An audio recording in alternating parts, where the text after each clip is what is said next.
우리 좌우에 계신 분들과 인사하겠습니다. 예수가 그리스도이십니다. 우리 한 번 더 인사하겠습니다. 그리스도께서 모든 문제를 완전히 끝내셨습니다. 자, 이번에는 한 번 더 인사하겠는데요. 나는 선교사입니다. 어떻게 선교사의 눈빛으로 인사하셨나요? 예. 저와 여러분과 다른 점은 저는 목회자 선교사고 앉아 계신 우리 모든 분들은 평신도 선교사입니다. 저는 어렸을 때 복음 잘 모를 때는 그렇게 생각 안 했습니다. 선교사는 저기 아프리카에 가신 분, 그런 분들만 하는 사역 이렇게 생각했습니다. 근데 성경을 보니까 아니더라고요. 하나님은 모든 사람을, 예수 믿는 모든 사람을 선교사로 부르셨습니다. 그 대표적인 사람이 70인 제자입니다. 사도와 똑같이 훈련을 받고 똑같이 사명을 받고 똑같이 말씀을 받고 이름 없이 현장에 나가서 복음 전했던 마가다락방 120명의 대부분을 이뤘던 사람들은 70인 제자들입니다. 이 사람들은 선교사입니다. 선교사입니다. 그래서 선교는 저기 멀리 있는 사람이 하는 게 아닙니다. 나를 선교사로 부르셨습니다. 중요한 건 그 선교사는 정체성 속에서 내 모든 삶이 나와야 하나님과 방향이 맞기 시작합니다. 그 속에서, 그 선교사는 정체성 속에서 내가 하고 있는 직업, 내가 하고 있는 업, 학생들은 학업이 나와야 하나님과 방향이 맞습니다. 그때부터 말씀이 이해되기 시작하고요. 그때부터 세상이 이해되기 시작합니다. 그렇지 않으면 늘 내 삶 따로 예배 따로, 늘 내 삶 따로 신앙 따로입니다. 왜 그러냐? 내 정체성의 정의가 잘못 내려져 있기 때문에. 나는 선교사입니다. 나를 선교사로 부르셨습니다. 그 속에서 모든 게 나와야 됩니다. 그러면 똑같은 상황인데, 똑같은 환경인데 선택이 달라집니다. 그렇죠? 내 눈이 달라졌기 때문에. 그렇죠? 내 눈이 달라졌기 때문에 선택이 달라지고 판단이 달라지고 모든 게 달라지게 됩니다. 교회를 4살 때부터 쭉 다니다가 제 기억에 언제부터 교회가 나에게 은혜가 됐을까를 한번 생각을 해봤습니다. 그랬더니 고등학교 때 이렇게 찬양 집회가 참 이제 많이 왕성하게 일어나는 때였습니다. 전국적으로. 그래서 찬양 집회에 참석하면서 참 은혜를 받았어요. 근데 얼마나 은혜가 됐는지 하나님의 은혜죠. 고등학교 1학년부터 3학년 때까지 3년 동안을 정말 한 주도 빠짐없이 매주마다 목요일날 찬양 집회를 갔습니다. 고3이면은 좀 안 가고 교회도 덜 나오고 그런 식인데 교회는 말할 것도 없고 매주마다 이렇게 찬양 집회를 갔습니다. 그러면서 이런 게 하나님의 은혜구나. 그래서 저는 우리 성가대가 좀 특별합니다. 부를 때마다 참 굉장히 은혜가 되고 너무 감사한데, 교회라는 장소에서 처음으로 하나님의 은혜를 맛보게 해주었던 것이 찬양이었습니다. 그래서 매주마다 가게 됐죠. 대단하죠. 매주마다 그 목요일날 평일인데 4,000명, 5,000명씩 모였습니다. 매주마다. 아무도 안 놀라시는데 주일이 아니고 평일입니다. 평일 저녁에 많이 바쁘잖아요. 평일 저녁에. 그때는 주 6일 일할 때입니다. 좀 지금 생각해보면 너무 신기하고 놀라워요. 주 6일 일할 때인데 금요기도회 때도 한 150명씩 모였어요. 그것도 진짜 철야기도. 새벽 3시, 4시까지 하는 철야기도인데 그 다음날 이분들이 어떻게 일하셨는지 모르겠어요. 그분 다 돌아가셨기 때문에 물어볼 데가 없는데. 근데 여튼 그렇게 했어요. 그리고 저도 매주 목요일마다 그렇게 갔어요. 은혜 받으니까 가게 되더라고요. 누가 시키지 않아도, 가라고 하지 않아도. 아무도 저에게 시킨 사람이 없습니다. 교회 목사님이나 전도사님이나 선생님이 가자고 한 적도 없고 시킨 적도 없습니다. 하나님의 은혜죠. 그래서 이렇게 가게 됐어요. 그래서 참 교회가 이런 곳이구나. 그리고 나서 제가 좀 놀랬던 것은 그 교회입니다. 그게 가보니까 딱 문에 들어서면 제일 먼저 눈에 띄는 게 뭐냐면 세계지도입니다. 근데 그때 제가 섬기는, 제 어릴 적부터 다닌 교회는 그게 없었어요. 근데 그 교회는 들어가자마자 입구에 크게 세계지도가 얼마나 컸냐면 저 뒤에 벽면 있잖아요. 벽면 반보다 더 커요. 그거를 그 교회 로비에다가 크게 붙여놨어요. 그리고 거기에 이제 그 선교사님 이제 가족 사진, 그리고 선교사님들의 기도 제목, 이게 쭉 나라별로 이게 다 붙어 있어요. 이상하죠? 그게 너무 좋아 보이는 거예요. 너무 좋아 보이는 거예요. 아, 우리 교회랑 이게 다르네? 라는 생각이 들면서 뭔가 이 영적 분위기가 다르고 냄새가 달라요. 희한하죠? 영적 분위기가 다르고 냄새가 달라요. 그러니까 들어가는데 뭔가 참 평안하고 감사하고 그냥 좋아요. 은혜되고. 그래서 매주마다 간 것 같아요. 그러면서 나중에 이제 복음을 알고서 보니까 이유가 있었구나. 하나님은 교회를 세우실 때 목적을 두고 세우시는데 다른 목적이 아니라 전도와 선교를 두고, 특별히 세계 복음화를 두고 교회를 세우시는구나. 그 목적에 맞는 겁니다. 세상의 모든 교회가 다 똑같지 않습니다. 구멍가게도 다른데 어떻게 똑같을 수가 있겠습니까? 교회라고 다 똑같지 않습니다. 차이가 있습니다. 근데 하나님이 쓰시는 교회는 어떤 교회냐? 그 교회의 존재 목적이 세계 복음화에 있는 교회입니다. 선교에 있는 교회입니다. 그 교회는 하나님이 끝까지 쓰십니다. 주님 재림하시는 그날까지 쓰십니다. 왜냐? 하나님과 목적이 맞기 때문에. 하나님과 목적이 맞기 때문에. 그게 교회의 존재 목적이기 때문에 그렇습니다. 하나님이 그 교회를 통해서 역사하실 이유가 있고, 그리고 응답을 주실 이유가 있는 겁니다. 이게 개인과 가정과 교회가 똑같습니다. 우리가 하나님의 성전이잖아요. 우리가 교회입니다. 교회. 하나님의 성전입니다. 내가 존재하는 목적도 지금까지는 우리가 그냥 쭉 살아왔지만 하나님이 원하시는 목적은 항상 변함이 없으셨습니다. 우리가 예수를 믿기 전에도, 그리고 예수님을 영접하고 나서도, 지금까지 신앙생활을 하면서도 하나님의 목적은 변함없습니다. 세계복음화를 두고 선교를 두고 우리의 모든 삶을 인도하고 계십니다. 그 방향이 맞으면 누리면서 가게 되고요, 안 맞으면 누리면서 가게 됩니다. 가기는 갑니다. 가기는 가는데 누리면서 갈지 누리면서 갈지 그 차이입니다. 그래서 우리의 인생의 여정, 선교의 여정입니다. 내 인생이 다르고 선교가 다른 게 아닙니다. 선교가 저기 아프리카에 계신 분만 하시는 그런 사역이 아닙니다. 지금 내 자리가 선교지고 내 여정이 선교의 여정입니다. 하나님 그렇게 인도해 오셨습니다. 자, 그래서 선교가 우리의 모든 것의 기준이 되면 그때부터 보여지는 거, 들려지는 거 모든 게 달라지게 됩니다. 저는 이렇게 복음을 알고 전도와 선교를 알아갈수록 하나님의 말씀이 들려지고 보여지는 게 달라져요. 진짜 이상하죠. 성경 육신권의 말씀은 제 어렸을 때나 지금이나 똑같은 성경책인데 복음을 알고 전도를 알아갈수록, 그리고 선교를 누릴수록 말씀이 다르게 보입니다. 말씀이 다르게 보입니다. 예. 말씀에 대한 이해가 달라지게 됩니다. 근데 이게 마음대로 안 되거든요. 그래서 하나님의 절대 주권을 인정하고 내 인생의 주인은 하나님입니다. 내가 아니고 하나님입니다. 인정하고 하나님을 향하여 집중할 때 그때부터 가능해집니다. 나는 내 인생의 주인이 아닙니다. 인정하고 내 인생의 주인은 오직 하나님밖에 없습니다. 인정하고 하나님을 향하여 바라볼 때 그때부터 성교가 모든 것의 기준이 되기 시작합니다.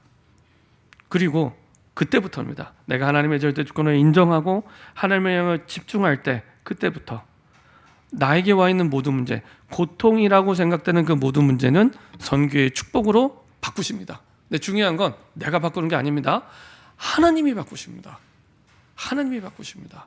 주인이 하나님이기 때문에 하나님이 바꾸십니다. 그렇죠? 근데 99.9% 내가 주인 되어서 내가 주인 노릇하고 있습니다. 그래서 문제가 해결도 되지 않고 어려운 겁니다. 문제의 주인도 하나님이십니다. 내 인생의 주인이 하나님이신 것처럼 문제의 주인도 하나님이십니다. 그러면 하나님이 해결해야 될 문제를 내가 판단하고 내가 몸부림치고 있기 때문에 어려운 겁니다. 그래서 고통이 되는 겁니다. 얼마나 힘들겠습니까? 하나님이 해결해야 될 문제를 내가 해결하겠다고 몸부림치니, 근데 해결도 안 돼요.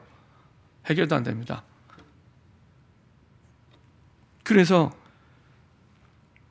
인생의 주인이 바뀌는 그때부터 나에서 하나님 바뀌는 그때부터 하나님의 역사와 응답이 시작됩니다. 선교의 축복 속에서 시작됩니다. 이게 굉장히 중요합니다. 거의 대부분 그렇게 안 하고 있기 때문에 이게 바뀌면 그때부터 달라지기 시작합니다.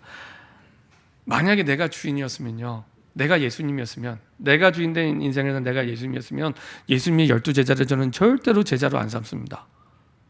지난주에 마태복음 28장 16절부터 20절에 말씀해 보면 아직도 의심하는 제자들이 있대요. 이쯤 되면 이제 너희는 내가 보니까 제자 아닌 것 같다. 너희들 갈 길 가라. 이게 맞아요. 이게 우리 상식에 맞아요. 왜냐? 3년 동안 같이 먹고 잤잖아요. 집 나와서 3년 동안을 예수님과 함께 먹고 잤습니다. 미션홈 생활을 했습니다. 그리고 생활만 한 게 아니라 예수님이 이전에는 듣도 보도 못한 기적들을 보여주셨잖아요. 5,000명을, 아무것도 없는데 5,000명을 먹이고 죽은 자 살리고 심지어 베드로는 장모도 고쳐주고, 이쯤 되면 믿어야 되잖아요. 아, 맞다. 예수님 말씀이 맞다. 증거도 보여주시고 역사하시는데 믿어야 되는데, 심지어는 예수님이 죽으셨다가, 기절한 게 아니라 죽으셨다가 살아난 거를 직접 와서 보여주셨어요. 지금 이 마태복음 28장 16절은 예수님의 제자들이 예수님의 부활을 처음 본 장면도 아닙니다. 기본적으로 2번, 3번 본 장면, 본 사람들이 모인 자리입니다. 근데도 의심해요. 안 믿습니다. 그러면 이쯤 되면 이제 만약에 저 같으면 제 상식에, 일반적인 제 주인의 생각에, 야, 이쯤 되면 너희들 아닌 것 같다. 3년 동안 같이 먹고 살았지, 기적 보여줬지, 능력 보여줬지, 그 죽은 자가 살아난 것까지 내가 직접 나타나서 보여줬는데 그것도 2-3번씩이나 아닌 것 같다. 너희들 가서 잘 살아라. 이렇게 할 텐데 그렇게 말씀 안 하시고 막바로 하늘과 땅의 권세를 내게 주셨으니 너희는 가서 모든 족속으로 제자 삼으래요. 이런 사람이 주인된 사람이 할 수 있는 얘기가 아닙니다. 그렇죠? 진짜로 하나님이 세우셔서 보내시는 거거든요. 근데 누구 말이 맞았냐? 하나님 말씀이 맞아요. 하나님 말씀이 맞아요. 정말로 하나님이 주인 돼서 말씀을 들었을 때 나중에 뚜껑 열어서 결과가 나온 걸 보면요, 내 생각이 틀렸어요. 하나님의 말씀이 맞아요. 그거를 너무 많이 경험합니다. 내 생각이 틀리고 하나님의 말씀이 맞았구나. 내가 생각할 때는 전혀 내 생각이 틀렸다고 1도 생각하지 않았는데 나중에 시간 지나고 나서 보니까 하나님의 말씀이 확실히 맞는 거예요. 그런 게요, 너무 많습니다. 인생의 주인이 바뀔 때 모든 게 됩니다. 보니까 젊은 부부들이 많이 싸우고 이혼하잖아요. 그 이유는 사실은 간단합니다. 하나가 안 바뀌어서 그렇습니다. 하나가. 창세기 2장에 보면은 하나님은 남자와 여자를 만들 때 돕는 배필로 만듭니다. 기준입니다. 그게 돕는 배필이 기준입니다. 근데 싸울 때 돕는 배필이 아닙니다. 나만 바라봐. 내 마음에 안 드는 거예요. 하나님 마음에 안 드는 게 아니라 내 마음에 안 드는 거예요. 내 생각에 안 맞는 겁니다. 그래서 싸우는 겁니다. 그러면은 끝까지 싸우고 평생 싸우고 계속 싸워야 됩니다. 그렇죠? 맞을 수가 없습니다. 그래서 그 유명한 작가가 쓴 책 가운데 그런 책 있잖아요. 화성 남자 금성 여자. 제목은 어디서 들어보셨죠? 남자와 여자가 그렇게 다르다는 겁니다. 화성 남자 금성 여자처럼 지구에 사는데 그만큼 남자가 다르고 여자가 달라요. 거기에다가 생각도 다른데요, 어떻게 맞을 수가 있겠습니까? 그렇죠? 근데 그 근본에는 뭐가 있냐? 나예요. 내가 주인 되기 때문에 돕는 배필인데, 원래 하나님이 남자와 여자를 만들 때 불완전하게 만드셨어요. 왜냐? 나머지 50%는 상대방이 채우도록. 그래서 합쳐서 100이 되도록 만든 겁니다. 아무도 아멘을 안 하시네요. 예. 왜냐, 저도 많이 싸워봤기 때문에 그렇습니다. 저도 많이 싸워봤기 때문에, 예, 세계복음화 향해 막 달려가 이래도 싸우더라고요. 예, 나머지 부족한 50부분은 내가 채울 수 없어. 근본적으로 내가 채울 수 없습니다. 상대방이 채워야 됩니다. 남편이 채워줘야 되고 아내가 채워줘야지 100이 되는 겁니다. 만드시기를 그렇게 만드셨습니다. 근데 이제 내가 주인 되기 때문에 언제나 변함없이, 그래서 그렇습니다.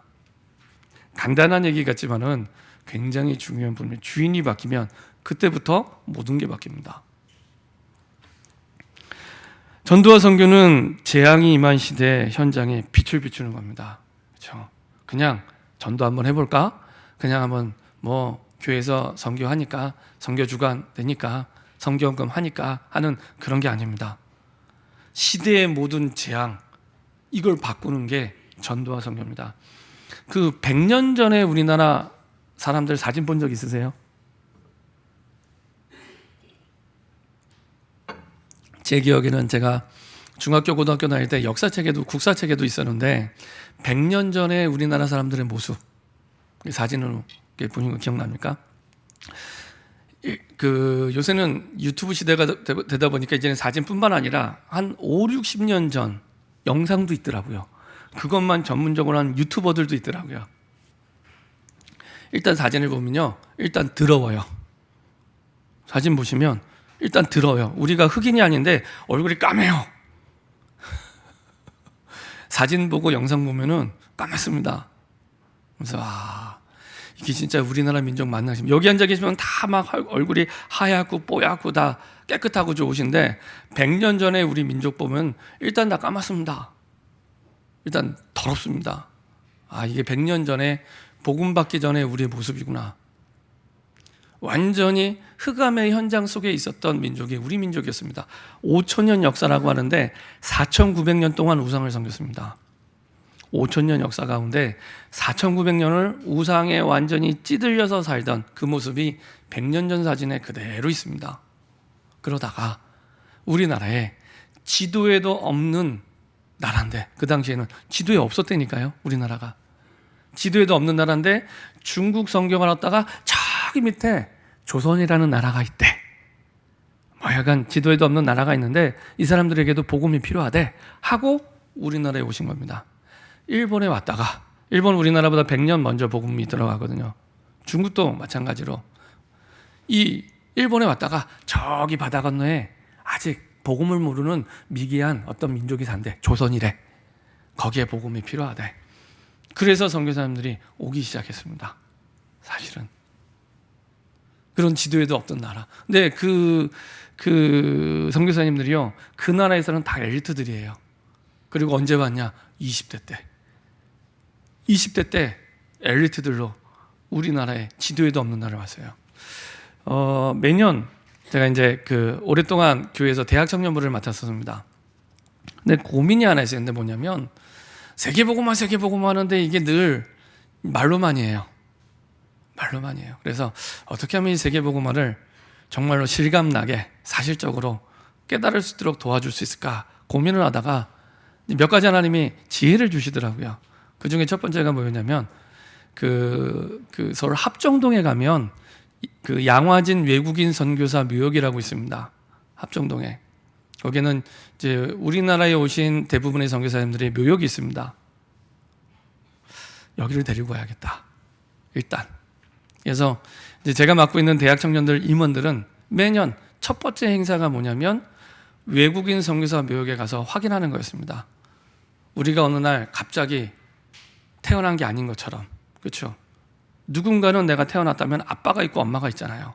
마찬가지로 어느 날 갑자기 우연히 복음 받은 게 아니라 누군가가 우리에게 전달해주는 선교사님이 계셨기 때문에 우리가 복음을 받은 거다. 이걸 갖다가 이제 확인을 시켜줘야겠다. 그래서 매년 첫 번째 행사는 그거였습니다. 외국인 선교사 묘역에 데리고 가서 보여주는 것입니다. 근데 참 잘 돼 있어요. 거기 100주년 기념 교회가 생기면서 하나님의 말씀이 어떻게 우리 손에 주어졌는지에 대한 어떤 전시관도 잘 꾸며놨습니다. 그 안에는 한 8분 30초짜리 영상이 있는데 그 영상만 보면은 금방 이해가 될 만큼 잘 전시가 되어 있습니다. 여튼 그걸 이제 매년 갔습니다. 왜냐? 사람은 망각의 동물이기 때문에 또 까먹거든요. 또 데려가서 또 보여주고, 또 데려가서 또 보여주고, 또 데려가서 또 보여주고. 우리가 복음을 그냥 받은 게 아니다. 누군가 전달해주는 선교사님이 계셨기 때문에 우리가 복음 받은 거다. 심지어는 그 외국인 선교사 묘역에 가면은 그 맨 끝부분에 조그마한 십자가로 만든 묘지가 있습니다. 거기 같은 경우에는 어떤 묘지냐면은 선교사님들이 데리고 온 아이들 가운데 죽은 아이들, 그 다음에 이 땅에 와서 선교사님들이 이제 선교사님들의 아이들인데 태어났는데 죽은 아이들, 갓난아기 때 그때 죽은 아이들이 거기에 묻혀 있습니다. 그러니까요, 자기의 인생과 생명만 드린 게 아니라 자기 자녀의 생명까지도 다 드린 거예요. 그러면서 그렇구나. 이게 선교는 해도 되고 안 해도 되고 그런 문제가 아니라 이건 신앙의 양심의 문제구나. 신앙의 양심의 문제구나. 그렇죠? 누군가가 우리에게 복음을 받아서 흑암의 현장 속에 살던 우리에게 이 좋은 복음을 우리가 받고 살아갈 수 있도록 어마어마한 축복을 누릴 수 있도록. 지난주에 그 몽골 선교사님하고 같이 이렇게 식사하는데 선교사님 그 얘기 하시더라고요. 몽골 땅이 되게 크대요. 지난주에 우리 오후 예배 드렸던 것처럼 어마어마하게 큰데 우리나라보다 훨씬 큽니다. 근데 인구는 한 340만 명밖에 없어요. 근데 지하 자원이 어마어마하답니다. 지하 자원이. 근데 이제 이 몽골 사람들이 그걸 개발할 수 있는 지혜와 능력이 없는 거예요. 그래서 이제 외국자분들이 들어와서 그걸 다 개발하는 겁니다. 그러니까 이제 몽골 대통령이 그런 얘기를 했답니다. 우리나라는 금을 깔고 안고 사는 민족이라고. 그냥 깔고만 안고 있는 거예요. 금을 깔고 안고 살고 있는데 그거를 캐내서 내 걸로 만들 수 없는. 그렇죠? 우리는 그런 것도 없는 민족입니다. 지하자원도 없는 민족이에요. 땅덩어리도 작아요. 근데도 우리나라가 세계 10위권에 드는 나라가 됐다는 건 이거는요 절대로 우리 능력으로 한 게 아닙니다. 하나님의 은혜로.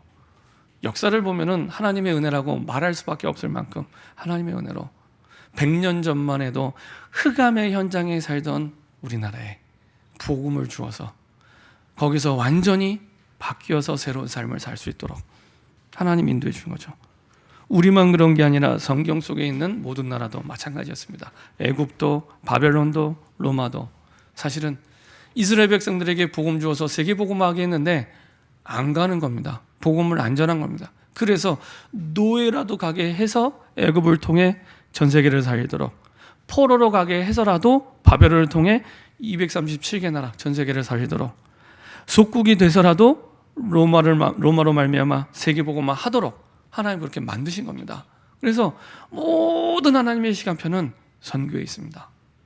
개인, 가정, 우리의 자녀, 인생 모든 시간표는 딱 한 가지에 있습니다. 선교에 있습니다.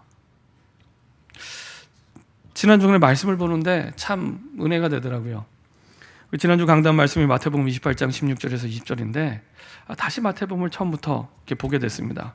보게서 마태복음 1장 1절을 읽는데 아브라함과 다윗의 자손 예수 그리스도에게 보라 읽는데요. 이게 다르게 보이는 거예요. 이 보면은 되게 평범한 말씀이고 제가 어렸을 때 성경 통독을 할 때마다 항상 여기에 막혔거든요. 이게 누가 누구를 낳고 누가 누구를 낳고 일단은 마태복음 1장을 넘어가지 못했어요. 이 계보 때문에. 뭐 복음도 모르고 전도성경가 이해가 안 가면 이게 전혀 이해가 안 가는 얘기입니다. 지루한 얘기지. 근데요, 이 원어 성경에 보니까 순서도 다윗부터 나오더라고요. 다윗이 나오고 그 다음에 아브라함이 나오고, 그리고 내용을 보면은 이 마태복음의 저자가 마태잖아요. 마태가 처음부터 끝까지 세계복음화를 두고 그 목적을 두고 이것을 기록했구나. 여기는 그냥 계보라고 우리가 한국어 성경에는 번역이 되어 있지만 이 계보라고 쓴 단어가 계보뿐만 아니라 이 창조라는 의미도 있습니다. 창조. 그리스도로 말미암아 새롭게 창조되는 세계의 시작이라. 이게 좀 더 정확한 의미인 것 같아요. 계보라고 하면 그냥 뒤에 누구를 낳고 이것만 내용이 나와 있는데 사실은 그리스도로 말미암아 그리스도를 설명하기 위해 아브라함과 다윗을 얘기한 거거든요. 이스라엘에 수많은 사람이 있는데 마태가 사람을 뽑을 때 그리스도를 설명하기 위해 가장 적합한 인물이 누굴까를 뽑았는데 다윗을 뽑았고 아브라함을 뽑은 겁니다.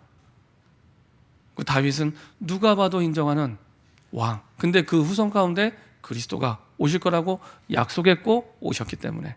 그리고 아브라함은 의미가 열방의 아비잖아. 열방의 아비. 전 세계를 두고 인물을 뽑은 겁니다. 아브라함을. 그리고 나서 그 이룰 수 있는 유일한 통로가 그리스도라는 거예요. 그래서 그리스도를 계속 마태복음을 통해, 그것도 왕 대신 그리스도를 계속 설명하는 겁니다. 세계복음화를 위해. 그랬구나. 마태도 이 글을 쓰는데 처음부터 세계복음화를 두고 그리고 이 글을 썼구나. 어떤 책이든지 목적이 있고 의도가 있잖아요. 그걸 두고. 마찬가지로 오늘 보았던 사도행전도 마찬가지입니다. 사도행전도 누가가 썼잖아요. 그냥 글을 쓴 것이 아니라 분명한 의도를 가지고 썼는데 그게 뭐였냐? 사도행전 1장에 가장 정확하게 나타나 있습니다. 1장부터 28장 가운데 왜 사도행전을 써야 되는지 그 의도가 이 사도행전 1장에 나와 있는 겁니다. 그게 1장 1절과 3절과 8절입니다. 왜 썼냐? 이 사람들에게 세계복음화를 알려줘야겠는데 그 세계복음화를 피해 가장 중요한 게 그리스도라는 겁니다. 그래서 누구든지 그리스도만 들어가면 사람들이 생각하는 그 운명 바꿀 수 있다는 겁니다. 그리스도만 들어가면 누구든지 바꿀 수 있다는 겁니다. 어떤 인간도 변화될 수 있다는 겁니다. 그리스도만 들어가면. 그렇죠? 그거 전달하라는 겁니다. 그래서 성삼위의 하나님은 영세전부터 이미 역사하고 계셨고 그리스도를 통해서 그것을 이루셨기 때문에, 그렇죠? 눈에 보이는 성육신으로 이 땅에 오셨죠. 그리스도께서 이 땅에 예언대로 오셨고 공생애를 사셨고 그리고 약속대로 죽음에서 부활하셔서 지금도 성령으로 역사하고 계십니다. 그 증거, 예수의 이름으로 기도하면 반드시 응답됩니다. 반드시 응답됩니다. 저는 어렸을 때 교회 다니면서 기도원 가서 목소리 세게 해야지 응답되는 줄 알았습니다. 그래서 중고등학교 때 기도원을 참 많이 갔어요. 교회 행사였습니다. 늘 1년에 2번은 기도원 가는. 그래서 저는 중고등학교 때 서울 수도권에 있는 기도원은 다 가본 것 같아요. 행사였기 때문에. 그리고 갈 때마다 늘 하는 그 기도 제목은 그 나무 뿌리라도 뽑아서 올 만큼 열심히 기도하고 와라. 항상 그거였거든요. 근데 나중에 보니까 하나님의 자녀가 되면 누구든지 예수 이름을 부를 때마다 예수의 능력과 권세로 역사하시는 게 특별한 게 아니라 당연한 거구나. 당연히 역사하십니다. 하나님의 자녀인 증거로 역사하셔야 됩니다. 안 하시면 불법입니다. 당연히 다른 이름이 아니라 예수 이름으로. 그래서 우리가 기도할 때 마지막에 누구 이름으로 합니까? 내 이름으로, 훌륭한 사람 이름으로 안 하고 예수 이름으로 하잖아요. 그렇죠? 우리가 응답받을 수 있는 유일한 길이 예수 이름밖에 없기 때문에 우리가 훌륭한 사람 이름으로 기도 안 하고 예수 이름으로 하는 겁니다. 반드시 응답을 주셔야 됩니다. 그리고 그분이 다시 재림주로 이 땅에 오실 것을 약속하셨습니다. 그 그리스도. 자, 그리스도가 증거되는 그 현장에 하나님은 하나님의 나라가 임하게 하십니다. 그래서 모든 인간의 신분을 바꾸는 하나님의 나라. 그래서 사람들에게 얘기해 주셔야 됩니다. 지금 세상에 살고 있잖아요. 세상 나라에 살고 있잖아요. 왜 하나님이 지금 이렇게 이 땅에 살게 하셨는지 이유를 얘기해 주셔야 됩니다. 특별히 우리나라에는 외국에서 들어온 많은 사람들이 살고 있습니다. 다민족 시대라고 얘기할 만큼 너무 많아요. 그래서 식당에 가보면 서빙하시는 분들이 대부분이 사실은 해외에서 오신 분들이 거의 대부분이고요. 그리고 코로나 이전에 이미 우리나라에 200만 이상이 들어와 있습니다. 어마어마한 숫자입니다. 그래서 너무나 많은 사람들, 특별히 제가 주중에 윤 목사님 계신, 우리 원로 목사님 계신 안성 현장에 잠시 갔다 왔는데요. 중앙대학교 바로 그 근처 동네인데 거기에는요 고려인들만 한 3,500명이 산답니다. 고려인들 아시죠? 우리나라 사람인데 옛날 일제시대 때 러시아에 의해서 강제 이주를 당해서 중앙아시아에 간 사람들, 일명 까레이스키라고 얘기합니다. 까레이스키. 러시아가 너무 이렇게 비참하게 한국인들 끌어다가 거기다 놓은 거예요. 아무것도 없는 허허벌판에 그냥 갖다 놓은 겁니다. 이 사람들이 나중에 아무 살 곳도 뭐 나무도 없고 풀도 없고 살아야 되니까 처음에 땅을 파고 들어가서 잠을 자고 살았다 그러더라고요. 그런 허허벌판에. 그래서 고려인 1세, 2세, 3세 이렇게 돼서 지금까지. 근데 그 고려인들이 많이 와 있다 그러더라고요. 그런 다민족 시대에 살고 있습니다. 한 번은 어떤 목사님이 이제 그 중앙아시아 사역을 갔는데 이 사역을 마치고 어떤 할머니가, 이분이 아마 고려인 1세였던 것 같아요. 할머니가 이제 목사님께 따로 찾아가서 질문한 겁니다. 하나님이 살아계시다면 왜 우리를 이 땅에 보내셨습니까? 너무 억울한 거예요. 너무 화가 나는 거예요. 평생을 그 한 속에 살아간 겁니다. 그때 이 목사님이 이제 얘기해 주신 겁니다.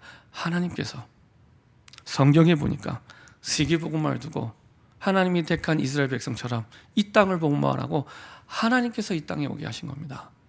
그 얘기를 해주신 겁니다. 그게 아니면 평생 상처 속에 살아가야 되는 겁니다. 그걸 운명으로 받아들이고 바꿀 수 없어. 나는 망했구나. 이런 생각 속에 살아가는 겁니다. 지금도 복음 없이는, 그리스도 없이는 너무나도 많은 사람들이 그 속에 갇혀서 살아가고 있습니다. 그래서요, 이 땅에 와 있는 다민족도, 그리고 누구를 만나든지 얘기해 주셔야 됩니다. 하나님이 왜 이 땅에 살게 하신 줄 알아? 복음 때문에, 전도 때문에, 선교 때문에, 특별히 세계복음화 때문에. 근데요, 그걸 이해하는 사람이 많지 않더라고요. 전에도 버마 청년들하고 다락방을 하는데 처음부터 얘기해 줬습니다. 처음부터 하나님이 버마의 그 많은 사람들, 특별히 불교 국가에서 왜 너희를 이 땅에 보내신 줄 아냐? 돈 때문이 아니다. 너희들은 돈 때문에 왔을지 모르지만 돈 때문이 아니다. 세계복음화 때문에, 하나님이 복음 때문에 이 땅에 여기 와서 복음 가진 전도자를 만난 거다 얘기해 줬습니다. 근데요, 알아듣는 사람이 별로 없더라고요. 간혹 정말 가뭄에 콩나듯 한 명, 그 사람은 진짜 제자입니다. 그 사람은요, 정말로 그 나라를 살 사람이 맞습니다. 그렇죠? 너무나 많은 사람들이 이유도 모르고 세상을 살아가고 있습니다.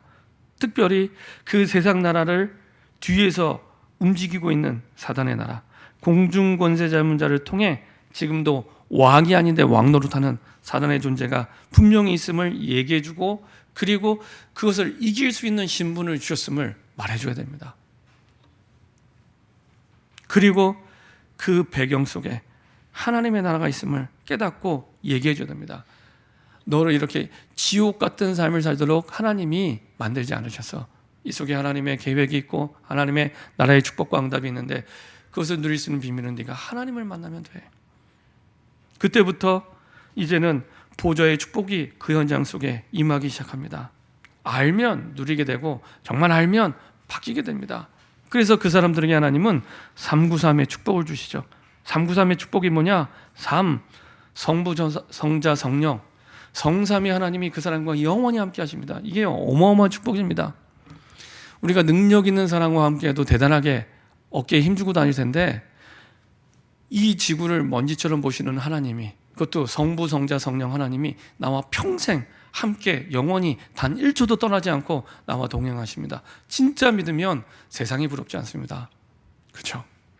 언제나 변함없이 말씀 기준으로 세상을 움직이시는데 그 말씀을 주시고 성취하시는 성부 하나님, 그리고 그 말씀을 통해 하나님의 구원의 그 언약을 성취하신 성자 예수님, 그리고 지금도 모든 사람이 그 구원의 언약 속에 구원이 이루어지도록 역사하시는 성령 하나님, 그분이 나와 평생 영원히 함께, 좋은 일이 있을 때뿐만 아니라 내가 가장 힘들 때도 어려울 때도 여전히 함께, 그분이 나와 함께 하십니다. 이 비밀을 누릴 수 있는 신분을 주신 거죠. 그리고 그것을 통해 보좌의 축복을 내 현장에 누릴 수 있도록, 그렇죠? 하나님이 나에게 주신 겁니다. 어마어마한 신분 권세를 나에게 주신 겁니다. 시편 103편 19절에 있는 말씀대로 만물에 존재하는 모든 것들을 왕권으로 다스리시는 그 하나님께서 그 왕권으로 다스리는 보좌의 능력과 축복을 나에게 선교 때문에 주시는 겁니다. 누리게 하시는 겁니다. 그렇죠? 그 능력이 얼마나 대단하냐? 내가 한국에서 기도해도 필리핀에, 미국에, 아프리카에, 몽골에 다 역사하시는 거예요. 시간과 공간을 초월해서. 그렇죠? 이만큼 어마어마합니다. 그리고 237개 나라에 다 가지 않아도 내가 그걸 품고 기도할 때 그 현장에 빛을 비출 수 있는 응답을 하나님이 우리에게 허락해 주시는 겁니다. 어마어마한 능력입니다. 그리고요, 마지막 삶, 이걸 통해서 하나님은 목회자를 살리고 세워서 교회를 살리고 세우고요, 그리고 중직자를 통해서 모든 현장을 살리고 세우고요, 그리고 우리 후대 렘넌트를 통해서 미래를 살리십니다. 다르죠? 이런 축복이 하나님의 자녀가 난 됐을 뿐인데 와 있는 겁니다. 언제 이걸 실제적으로 누리느냐? 선교를 기준으로 할 때, 선교를 기준으로 할 때 이 축복을 실제적으로 누리게 됩니다. 그리고 세상에 이길 참된 권세를 우리에게 약속해 주셨죠. 내 능력이 아니라 하나님의 능력으로 살도록. 99%는 내 능력으로 삽니다. 그리고 구원받고 나서도 내 능력으로 삽니다. 그 증거, 구원받고 나는데 계속 슬프죠, 힘들죠, 고민되죠, 갈등되죠, 싸우고 있죠. 내가 주인 됐기 때문에. 그거는 내 능력으로 살고 있다는 증거입니다. 교회에 와서는 우리가 예배드리지만 실제 문제를 만났을 때는 자꾸 내게 나오는 겁니다. 내 능력으로 나오니까 슬프고 화나고 갈등하고 싸우는, 그렇게 되는 겁니다. 그럴 때마다 항상 내 능력으로 살고 있구나 생각하시면 됩니다. 내가 기준이구나, 내가 주인이구나 생각하시면 됩니다. 그래서 우리에게 힘이 없는 줄 아시고 처음부터 가기도 전에 약속해 주신 겁니다. 사도행전 1장 8절에 오직 성령이 너희에게 임하시면, 다른 조건이 없어요. 너희가 1등하면, 아니면 너희가 능력이 있으면, 조건이 없습니다. 그냥 정말로 너희가 하나님의 성령을 충만하게 임하기만 하면 예루살렘과 온 유대와 사마리아와 땅끝까지 증인될 만큼의 힘과 능력과 권세를 주시겠다고 약속해 주셨습니다. 내 힘이 아닌 공부에서 얻는 능력이 아니라 위에서 내리는 힘, 그렇죠? 여러분, 우리는 권세라고 얘기를 합니다. 그리고 이것이 실제 내게 임했을 때 그걸 충만하다 얘기하죠. 권능 이렇게 얘기합니다. 그리고 땅끝까지 하나님이 우리와 동행하면서 그 능력의 여정으로 함께 하십니다. 땅끝까지. 얼마만큼 주냐? 내 문제 해결할 만큼만 줘도 행복할 것 같은데 그 정도가 아니라 땅끝까지 모든 사람 모든 인종 살릴 만큼을 약속해 주셨습니다. 결론입니다. 하나님께서는 이 선교의 사명을 두고 선교사로 삼으셔서 이스라엘 백성들을 유랑 민족으로 보내실 것을 마가다락방에 모인 12제자와 70인 제자에게 미리 말씀하신 겁니다. 미리. 그렇죠? 알면 누리면서 가고 모르면 누리면서 가요. 그래서 사도행전 1장부터 10장까지 쭉 보면은 계속 초대교회에 어마어마한 성령 충만이 임했는데 핍박, 환란, 나중에 순교가 일어나게 됩니다. 왜냐? 가야 되는데 안 가는 겁니다. 가야 되는데 안 가는 겁니다. 그게 드러난 문제가 아니라 세계복음화 두고 가라고 말씀하셨는데 분명히 사도행전 1장 8절에 다 하는 말씀이라고 생각하잖아요. 삶에 나가서 실천을 안 하는 겁니다. 근데 문제는 또 와요. 근데 그 문제랑 사도행전 1장 8절과 상관없다고 생각합니다. 그게 문제입니다. 와 있는 문제가 아니고 내 삶이 선교와 상관없다고 생각하는 그 문제가 진짜 문제입니다. 그 깨달을 때까지 계속 주는 겁니다. 깨달을 때까지. 그걸 미리 12제자와 70인 제자에게 얘기해 주신 겁니다. 하나님은 선교의 흐름 속에서 우리를 복음 가진 남은 자로 부르셨습니다. 전 세계에 몇 명 없습니다. 많을 것 같죠. 우리는 교회 예배 드릴 때는 많은 것처럼 보입니다. 아닙니다. 몇 사람 없습니다. 그냥 제가 통계상으로만 말씀드릴게요. 전 세계 인구가 77억이라고 하는데 그냥 개신교, 이상한 사이비 이단까지 합쳐서 개신교를 라고 하는 사람들을 합하면 몇 명쯤 될 것 같습니까? 그게 약 6억에서 7억 명입니다. 10분의 1이 안 됩니다. 이상한 사이비 이단, 안식교까지 다 포함해서 6억 7억입니다. 여러분, 그런 이단 다 빼고, 그리고 교회에 와서 명목상 예수 믿는 사람도 있으니까 그거 다 빼고 실제 그냥 예수를 믿든지 안 믿든지 교회에 와서 예배 드리는 사람이 몇 사람인 것 같습니까?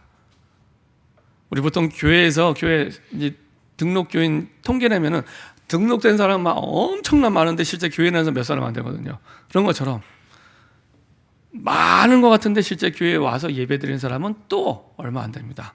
그러면 그 예배 드리는 사람 가운데 예수가 그리스도로 하는 성경적인 복음을 가지고 영접한 사람이 몇 사람이 되겠습니까? 몇 사람 안 됩니다. 저도 어렸을 때 교회 다녔지만 지금 생각해보면 제가 어렸을 때 교회 장로님, 권사님, 안수 집사님이 그리고 그 집사님들이 과연 예수님을 영접하셨을까? 확신 있게 대답 못하겠어요. 제가 그 교회를 28년을 다녔는데 확신 있게 대답을 못하겠어요. 저도 그랬기 때문에. 저도 교회를 다녔는데 복음 몰랐거든요. 주변에 교회 다니는 분들 진짜 물어보세요. 예수 믿어? 이렇게 물어보세요. 그러면 믿는다고 하면 그럼 예수님이 누구야? 하고 물어보세요. 진짜로 물어보세요. 정말로 예수님이 그리스도라고 말하는지 확인해 보세요. 몇 사람 없습니다. 그렇죠? 그럼 그 가운데 정말 사도행전 1장 8절의 선교의 사명을 내 거구나 붙잡은 사람이 몇 사람이 되겠습니까? 없습니다. 1%가 아니라 0.0001%도 없습니다. 그래서 여기 앉아 계신 분들이 대통령과 비교할 수 없을 만큼 중요한 분들입니다. 진짜 중요한 분들입니다. 선교사로 부르셨습니다. 그 속에서 모든 부분이 나와야 됩니다. 그래서 당연히 힘 주실 남는 자가 되게 하시고요. 그리고 우리를 복음이 없는 흑암 문화를 바꿀 남을 자로 응답을 주시고 계시고요. 그래서 결국에 하나님께서는 우리를 통해 우리의 후대들이 세계복음화할 남길 자가 되게 하십니다. 그렇죠? 그래서 여러분들이 너무 중요합니다. 선교사로 불러주셨습니다. 오늘 오후에는 이제 아프리카 선교사님 모실 텐데 정말로 여러분들을 선교사로 불러주셨습니다. 그래서 5월 한 달 동안 저기 멀리서 다른 나라에서 오신 분들이 선교사님구나, 그게 아니라 나를 선교사로 부르셨구나. 사실은 5월 한 달 선교 축제하는 목적은 거기에 있습니다. 저기 멀리서 오는 분들만 선교사가 아니라 지금 나를 이 시대 선교사로 부르셨구나. 내 모든 삶이 선교사라는 정체성 속에서 나오면 가장 축복된 인생, 가장 멋있는 인생, 가장 위대한 인생으로 살아가는구나 라고 새로운 시작이 됩니다. 그런 응답받는 5월 한 달과 저와 여러분 됐으면 좋겠습니다. 기도하겠습니다. 하나님 감사드립니다. 하나님의 은혜 속에 우리를 선교사로 부르심을 감사드립니다. 세계복음화의 가장 중요한 사명, 사도행전 1장에서 시작된 2000년이 넘어서 우리에게까지 전달된 내용, 운명을 바꾸는 그리스도와 모든 인간의 신분을 바꾸는 하나님의 나라와 세상을 진짜 이길 하나님의 능력이 우리에게 누려지게 하시고 전달될 수 있도록 증인되게 하여 주옵소서. 감사드리며 주 예수 그리스도의 이름으로 기도합니다. 아멘.